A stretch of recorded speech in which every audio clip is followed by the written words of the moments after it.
통찰의 시대 챕터 4 생물학으로 본 예술 앞에서의 감정 반응 4-22 인지적 감정 정보의 하향 통제 감정은 주관적 경험, 추가적인 사회적 의사소통 수단일 뿐 아니라 지적인 단기, 장기 계획을 수립하는 데 쓰이는 핵심 요소이기도 하다. 사실 일반적인 목표를 세우려면 감정적, 비감정적 인지를 혼합할 필요가 있다. 특정한 사람을 인지하거나 사람들을 구분하는 것과 같은 단순한 인지적 지각 과정에도 감정과 느낌이 배어 있다.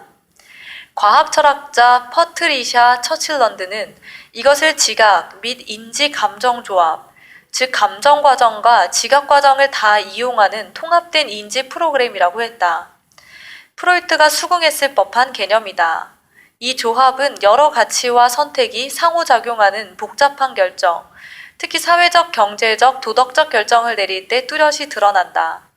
비록 인지, 지각 정보를 처리하는 방식에 비해 뇌가 도덕 추론에 필요한 인지, 감정 정보를 처리하는 방식은 덜 밝혀져 있긴 하지만 최근에 양쪽으로 몇 가지 발전이 이루어져 왔다. 감정 자극은 긍정적이고 보상을 주는 것일 수도 있고 부정적이고 처벌을 가하는 것일 수도 있으며 양쪽의 중간 어딘가에 놓일 수도 있다. 긍정적인 감정 자극은 행복과 즐거움이라는 느낌을 낳으며 더 많은 자극을 받기 위해 그 자극에 접근하고 싶어 하게 만든다. 따라서 섹스, 음식, 아기, 담배나 술이나 코카인 같은 중독성 물질에 대한 반응은 긍정적인 인지 감정 조합을 불러낸다.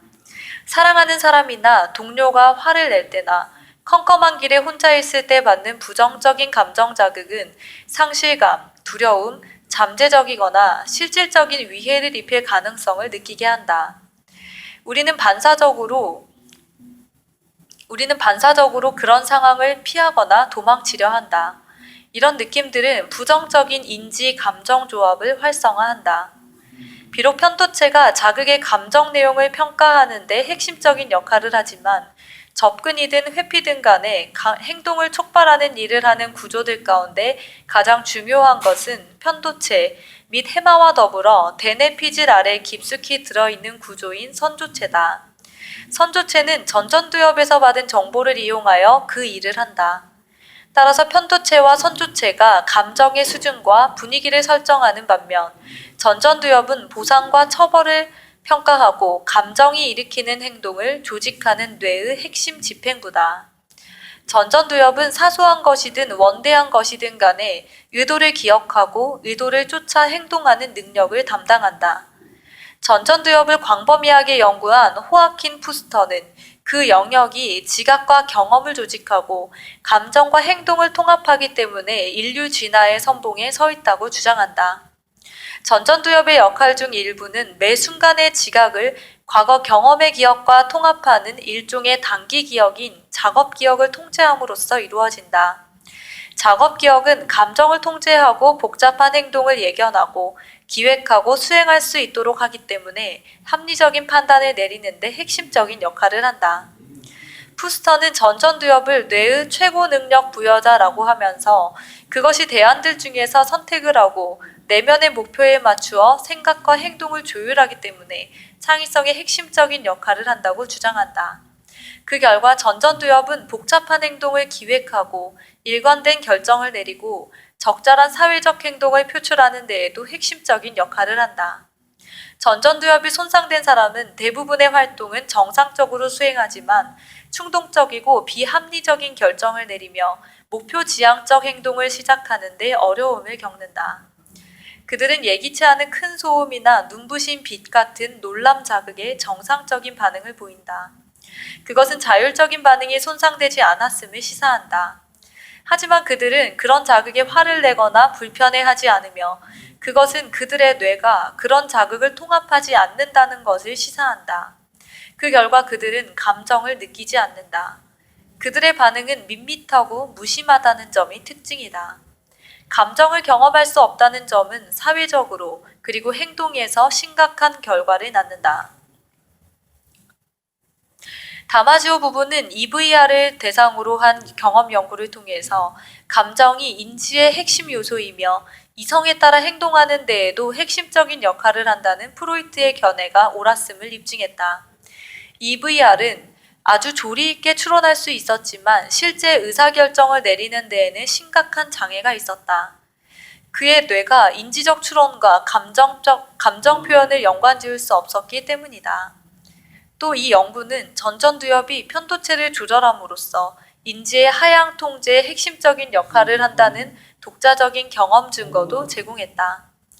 다마지오 부부가 조사한 성년기에 전전두엽의 배쪽 내측 영역에 손상을 입은 환자 6명도 감정과 인지가 상호 연관되어 있음을 더욱 분명히 확인시켜 주었다. 이 환자들은 인지 능력은 정상이었지만 사회적 행동에 심각한 장애가 일어났다. 그들은 더 이상 자신이 맡은 일을 해낼 수 없었고 제 시간에 일하러 나오지 않았고 할당된 과제를 완수하지도 못했다. 게다가 그들은 가까운 미래의 일이든 먼 미래의 일이든 간에 계획을 세우지 못했다. 그들은 놀랍도록 감정이 없었다. 특히 부끄러움이나 연민 같은 사회적 감정이 결여되어 있었다.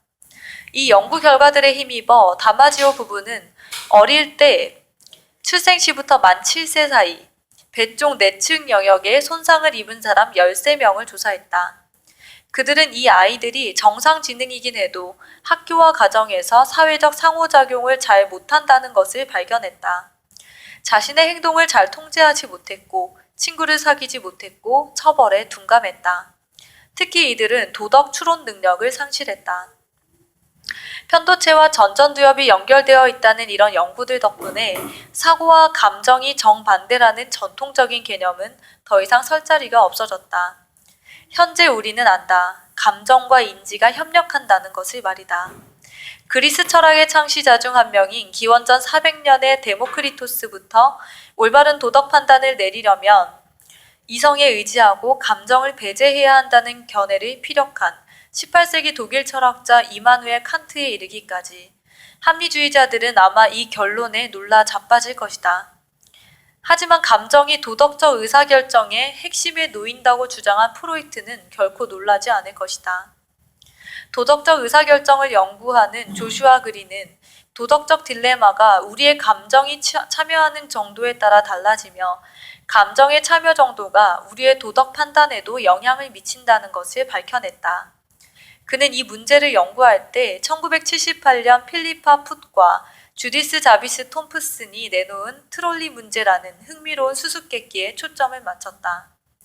트롤리 문제는 폭주하는 전차를 그대로 놔두면 5명이 치여서 죽지만 전철기를 작동시키면 트롤리의 방향이 바뀌는 대신에 그쪽에 있는 1명이 치여서 죽는 상황에서 당신이라면 어떻게 하겠느냐는 것이다.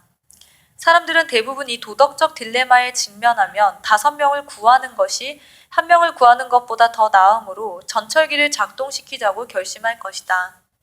이 딜레마의 다른 판본에서는 폭주하는 전차가 5명을 치려 할 때 육교 위에서 누군가를 밀어서 전차가 지나가는 앞에 떨어뜨려 죽임으로써 트롤리를 멈추는 것이 유일한 대안이라면 어떻게 하겠느냐고 묻는다.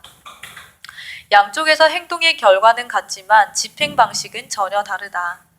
사람들은 대부분 5명을 구하기 위해 트롤리의 방향을 트는 것은 도덕적으로 용납할 수 있다고 보면서도 5명을 구하기 위해 다리 위에서 사람을 밀어 떨어뜨리는 행동은 용납하지 못한다.